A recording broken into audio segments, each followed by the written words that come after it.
உங்கள் அனைவருக்கும் என் இனிய வணக்கத்தினை தெரிவித்துக் கொள்வதில் மகிழ்ச்சி அடைகின்றேன். கிறிஸ்து பிறப்பு மனநிலை என்பது பகிர்தல், அன்பு மற்றும் அமைதி எனும் மனநிலையை கொண்டு வாழ்தல் என்பதை சுட்டிக்காட்டுகிறார் மறைந்த திருத்தந்தை போப் பிரான்சிஸ் அவர்கள்.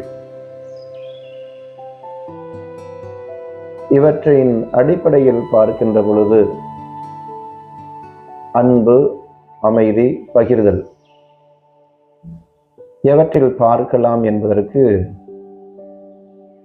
வள்ளலார் இவராக குறிப்பிடுகிறார்.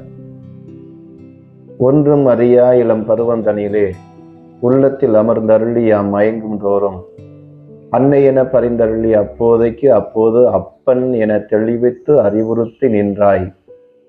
நின்னை என்னென்பேன் என் உயிர் என்மையினோ, நீடிய உயிர் துணையாம் நேயமது என்பேனோ, இன்னல் அறுத்து அருள் புரியும் என் குறி என்பேனோ, நின்னை என்னென்பேன் என் உயிர் என்பேன், அதுவே என் இன்பம் என்று சொல்லுவேன் என்று இவராக குறிப்பிடுகிறார்.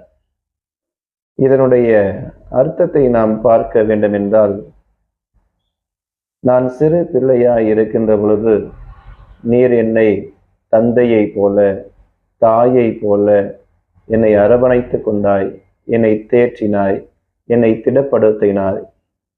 அப்படிப்பட்ட நீர் என்னுடைய பாவங்களை நீர் போக்கினீர்.